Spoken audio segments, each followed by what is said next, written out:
So picture this for a second. It is 1999, right? Okay, I'm with you. And we are in the middle of the Kargil War. There is this modern military unit, and they are completely pinned down in the freezing altitudes of Tiger Hills. Oh, man, that is a brutal environment. Exactly. Artillery is just raining down everywhere. The situation is completely desperate. And then, suddenly, an officer spots this man just calmly walking through the heavy crossfire. Wait, walking? Like, without any cover? No cover at all. And he is wearing a white turban, and he has this prominent red tilaka on his forehead. That is, I mean, that stands out on a modern battlefield. Oh, totally. And this mystic, he silently guides the troops. He is just pointing out hidden enemy bunkers. So the unit follows his guidance. They actually take the hill, and they survive. Wow, okay. That is incredible. Right. And later, the officer actually recognizes the man from a photograph. And here is the massive catch that just defies all logic, that Mystic Guide had been dead for over 30 years. Yeah, that is the kind of story that just forces you to completely reevaluate the boundaries of the physical world. It really does. And that is exactly what we are attempting to do today on this deep dive. I am so ready for this. Because today, for everyone listening, we are digging into a stack of primary accounts, testimonies, and biographies surrounding one of the most enigmatic and, frankly, powerful figures of early 20th century Kashmir. Bhagawan Gopinath Ji. Yes, Bhagwan Gopinath Ji. He was born on July 3rd, 1898 in Srinagar.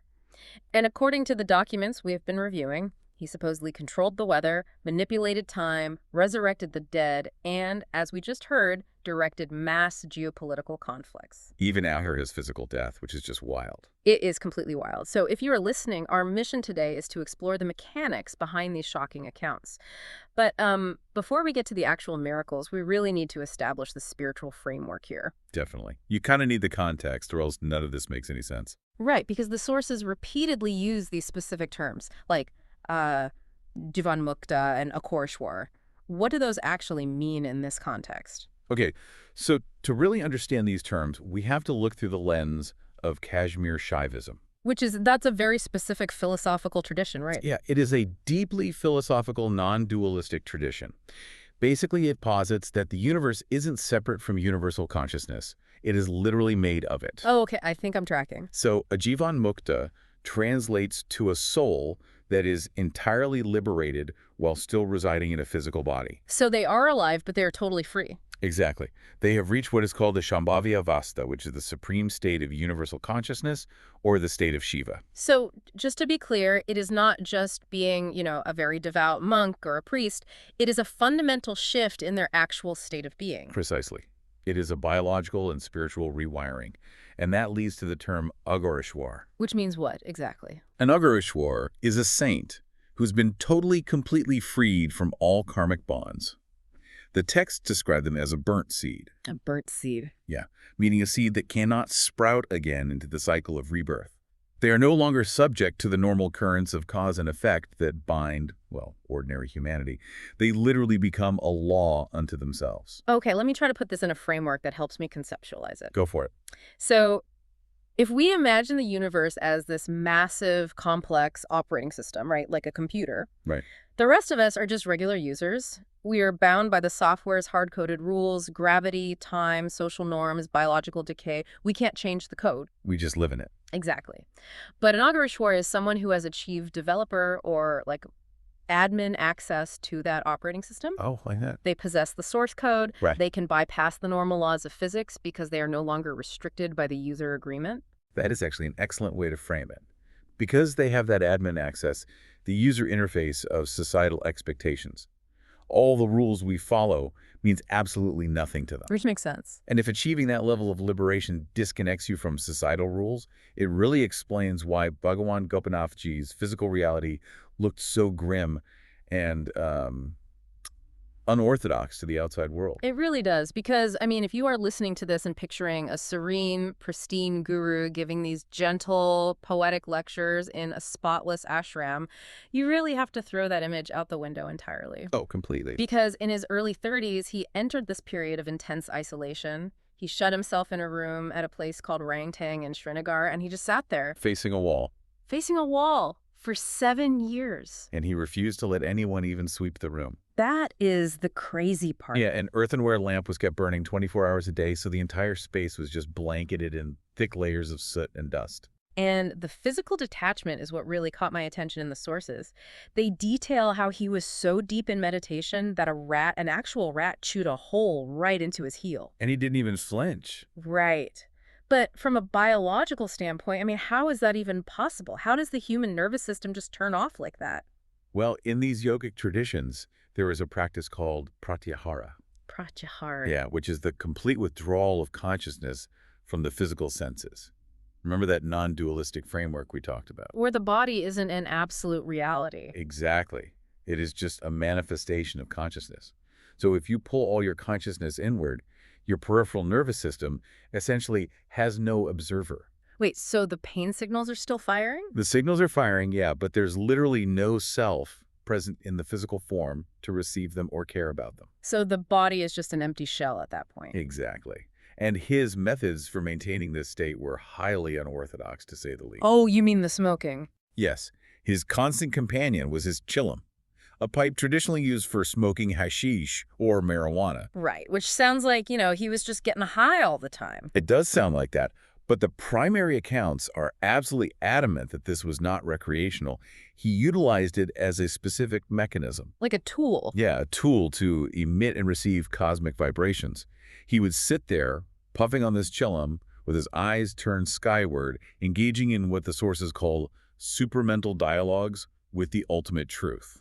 Which brings up a fascinating dynamic.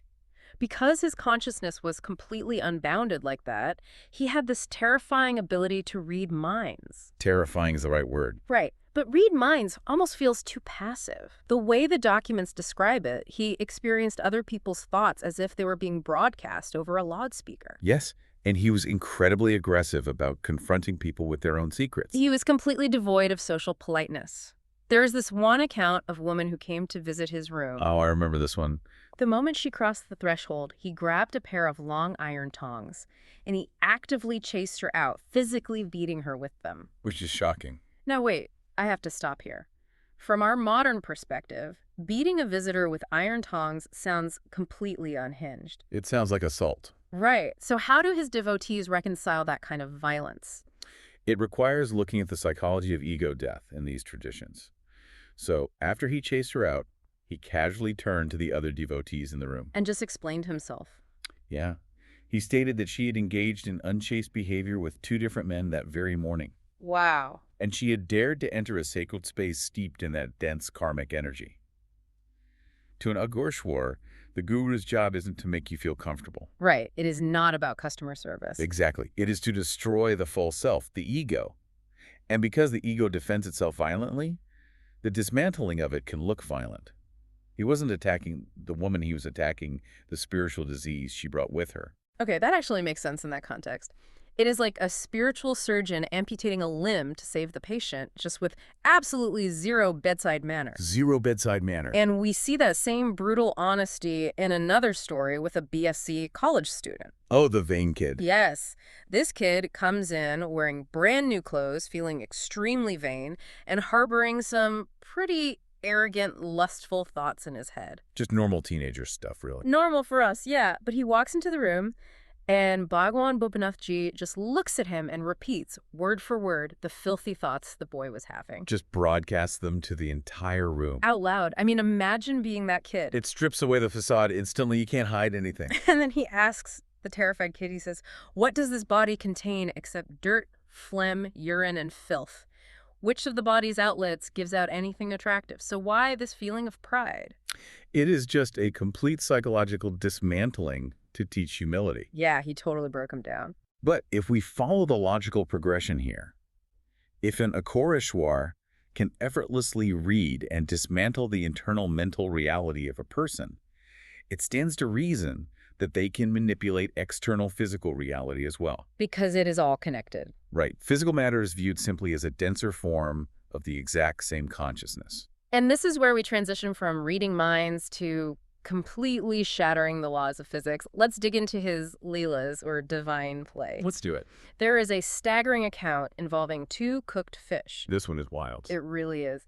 So the situation required these fish to be returned to the water of a nearby spring, but they had already been cooked. Like dead, pan-fried, ready to eat, cooked. Yes. And according to the texts, Bhagawan Gopinath Ji chewed the cooked fish up, swallowed them, and then vomited them back out into the spring. Which sounds disgusting at first. Right, but when they hit the water, they were alive. They actually swam away. It completely upends thermodynamics, biology, and the linear progression of entropy. See, I really have to push back on this one, because do the primary sources frame this as a literal historical event? My immediate instinct is to view this as a rich spiritual metaphor from his devotees about, rebirth or purification. It is a totally fair question, and I had the same thought. But the sources record it as a strict physical reality witnessed by others. They swear it actually happened. They do. In the framework of Kashmir Shaivism, matter is not a fixed, immutable substance. It is called spanda, which means divine vibration. Spanda. Yeah. So if you have mastered the underlying vibration of reality, reversing the state of matter from cooked and dead to living and whole is no more difficult than changing the channel on a television. You just change the frequency. The frequency simply changes. So it is not a miracle to him. It is just utilizing the mechanics of the universe that we cannot see. Exactly. And we see that again when he manipulated quantity, like at the Jawalamukhi shrine at Kru. Oh, the rice story. Yeah. His sister had cooked a small pot of rice for their travel party. It was only supposed to feed about 6 people. But suddenly, word spreads that he is there, and 50 people show up expecting to be fed. Which is a physical impossibility under normal circumstances. 6 portions into 50 portions. Exactly. But he just tells his sister to keep the rice pot covered with a cloth while she serves. He says, just keep it covered. And she does. She does. And that tiny pot somehow feeds all 50 people, and they even had food left over. It is the localized multiplication of matter. But what is arguably even more fascinating than manipulating matter is how he manipulated time. Time. Time is the ultimate constraint for humanity. But for him, it seemed completely malleable. We have to discuss Philip Simpfendorfer. Yes, the Australian devotee. Right. So Philip was really struggling to comprehend the Hindu cosmological concept of Brahma's day. Which equates to roughly 2.16 billion human years, right? Yeah, just an unfathomable amount of time. His human brain just could not process that scale. So he brings this intellectual roadblock to Bhagwan Gopinath Ji. And rather than offering like a philosophical explanation or a lecture, Bhagawan offers a direct experience. The best kind of teacher. Right. He hands Philip an empty chillum and tells him to take a puff. Philip does. He feels dizzy. He steps out into the street and he just completely collapses. Just passes out cold. Yeah. And in our objective reality, the people around him say he was unconscious for just a few hours. But subjectively, this is the crazy part. Subjectively, according to Philip's own written account, he lived through 3 entire life cycles. 3 full lifetimes. From birth to old age 3 times over. When he finally wakes up a few hours later in the real world, Bhagawan just has someone place a piece of sugar in his mouth to ground him. Just a little sugar to bring him back to earth. And suddenly, Philip fundamentally understands the vastness of eternity. It completely changes how we think about the passage of time. It reminds me of the mechanics of dreaming. You can fall asleep for 5 minutes in the real world, but in REM sleep, you experience a narrative that feels like it lasts for days. Your consciousness dictates the flow of time. Right. Bhagwan essentially induced a localized time dilation for this guy. That is a perfect analogy. Time is a construct of consciousness, not a rigid container we exist inside. And he proved that again by negotiating directly with death itself. Oh, the wedding story. Yes. There is a deeply moving account of a young father who was on his deathbed, and his daughter was literally in the middle of her wedding ceremony. Talk about terrible timing. Awful. The family is totally distraught, begging Bhagawan to intervene. And the text says he communicated directly with Mahakala. The god of death. Yes, asking for a 1-day delay. He essentially hits pause on a cosmic timer. Just presses pause. And the dying man regains consciousness. He gets up, he blesses the newlywed couple, sees the entire wedding to completion, and then at exactly noon the next day, he passes away. What is really crucial to note here is the motivation behind these acts. What do you mean? He does not perform these manipulations of space and time for spectacle or fame.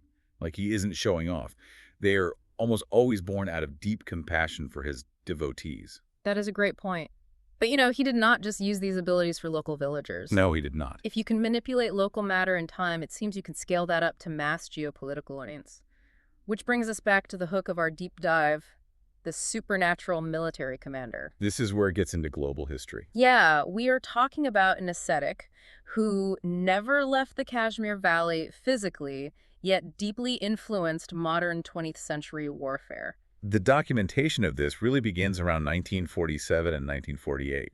This was a highly volatile period with tribal raids in Jammu and Kashmir. Right. And Bhagawan Gopinath Ji was just sitting in his room in Srinagar, seemingly talking to the air, muttering, "What is our army doing? They get so much ration and yet do not open a direct route to Kashmir for Ladakhi Lamas." Just talking to himself.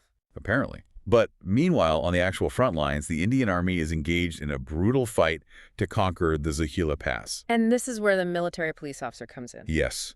This officer reports to his front commander that their artillery fire is actively being directed by a mysterious man walking fearlessly across the battlefield. Dodging bullets. Completely fearless. And this officer, who was actually a Christian and not a local devotee, noted very specific identification marks of this mysterious guide. And then they actually meet later. Sometime later, this officer happened to visit Srinagar, was brought into the presence of Bhagwan Gopinath Ji, and he instantly identified him as the man directing fire at Zohila Pass. While his physical body was meditating on a pillow in a dusty room miles away. Exactly. Which brings up the mechanics of bilocation. I mean, how does a person exist in two physical spaces simultaneously? Well, in Kashmir Shaivism, the physical body is accompanied by an astral body, or sukshma sharira. Sukshma sharira. Yeah. A realized master can project this subtle body with such density and focus that it actually interacts with the physical plane. So it is not like they are splitting their mind in half. No, it is not splitting consciousness. It is more like a single source of light reflecting off two different mirrors. The light is exactly the same, but it appears in multiple locations. That makes a lot of sense. And he used this astral projection repeatedly. Oh, multiple times in major conflicts. Like in September 1962, during the Sino-Indian border war, he warned devotees that a whiff of wind from the mountains would blow them over. A very cryptic warning. Very. Then, one night, wearing nothing but a woolen blanket, he tells his sister he is going out. He returns an hour later shivering, intensely cold, and he actually develops a severe case of bronchitis. Because of the cold. Right. And when asked where he went, he casually states he went to Tibet to settle matters. Just a quick trip to Tibet. And within days, a lasting ceasefire occurs on the battlefront. He literally took on the physical toll, the bronchitis, of projecting himself into the freezing Himalayas to stop a war. But I have to wonder, and maybe you were thinking this too, why intervene at all? Yeah, if he is totally detached from karmic bonds, why does he care who wins a border dispute? That is a fundamental question. But the detachment of an Aghoreshwar is from personal ego and selfish desire. It is not a detachment from the welfare of the world itself. Oh, interesting. In Hindu philosophy, there is the concept of dharma, or cosmic order. When dharma is severely threatened by mass violence or aggression, advanced yogis are believed to intervene subtly to restore balance. So they act as agents of cosmic equilibrium. Exactly. They are keeping the scales balanced. That makes sense. And we see that equilibrium at play again in 1965 during the Indo-Pakistan War. The sugar candy story. Yes. He is sitting in his room, he pops a sugar candy into his mouth, and he verbally debates with himself whether to save Srinagar or Delhi. Just casually deciding the fate of cities. Right. He goes silent, and minutes later, the Srinagar aerodrome is bombed, but the damage is inexplicably minimal. Rarely a scratch. Meanwhile, an incoming enemy bomber targeting Delhi is shot down over Meerut. He was literally managing a multi-front war from a state of deep meditation. Which, of course, culminates in the 1999 Kargil War account we opened with. The officer of the 18 Grenadiers Regiment swearing that a mystic with a white turban guided their assault on Tiger Hills. Which was 30 years after his physical death. It really implies that the astral body, the subtle consciousness, it just does not dissipate when the biological shell dies. For an Aghoreshwar, leaving the physical body, what they call attaining Mahasamadhi, is just shedding a heavy overcoat. The work just continues. Their work absolutely continues on the astral plane. Now, if you are listening to this right now and feeling deeply skeptical, you're definitely not alone. It is a lot to take in. It is. But to ground these universe-bending accounts, the sources provide a story about a man who was just as cynical as any modern Westerner. H.N. Cole. H.N. Cole, yes. He was an urban, highly educated journalist, and in his own writings, he explicitly stated his hatred for godmen. He had no patience for it. None. He viewed them as frauds, charlatans, and junkies. He outright refused to even go see Bhagawan Gopinath Ji, He demanded empirical proof. which he unfortunately received through a severe family crisis. Mhm. Kal's young son, Ashish, became agonizingly sick in the middle of the night, The kid is just screaming in pain. screaming, doubled over, and Kal is panicking. He is frantically trying to phone a doctor. And while he is panicking, his wife quietly takes a pinch of holy ash that was collected from Bhagawan Gopinath Ji's sacred fire, and she just places it in the screaming child's mouth. And Kal watches in real time as his son's rigid body instantly relaxes. 5 minutes later, the boy is giggling. He is completely cured. But Kal's pride is too strong. Right. Way too strong. He tries to write it off as just a bizarre coincidence. Until his own life is threatened. Right. Sometime later, Kal suffers from acute liver failure. Ouch. Yeah, he is in absolute agony for days, totally bedridden, and conventional painkillers are entirely ineffective. His doctors issue strict orders: no alcohol, no smoking. Basically saying, you are dying, don't make it worse. Exactly. His organs are shutting down, and he is begging his wife for a cigarette just to cope with the stress of it all. And instead of lecturing him, she pulls a leftover half-smoked Charminar cigarette butt from her purse and hands it to him. Which is such a weird move. But he smokes it, and the pain vanishes instantly. He's gone. He falls into this deep, restorative sleep, and when he wakes up, the liver failure is gone. He is permanently cured. Miraculously. So he asks his wife what she gave him, and she reveals it was a half-smoked cigarette belonging to Bhagawan Gopinath Ji. It forces the skeptic to confront the mystical right there in his own bedroom. But I have to ask, why a cigarette butt? Why ash? Does the physical object itself matter? Not inherently, no. In this tradition, it is all about Shaktipat, which is the transmission of spiritual energy. Yeah. The cigarette butt, or the ash, is just a physical conduit, like a copper wire. The object itself is totally meaningless until it is charged by the immense voltage of the mystic's intent. Oh, I see. So Kal wasn't cured by tobacco. He was cured by the concentrated consciousness attached to it. That bridges the gap between ancient mysticism and modern reality so perfectly. So, where does this leave us today? Because Bhagawan Gopinath Ji attained Mahasamadhi on May 28, 1968. Yes. But clearly, his influence did not stop there. Not at all. Today, his legacy is highly institutionalized and globally recognized. How so? While his primary ashram in Karyar, Srinagar, remains a major spiritual center where his relics are preserved.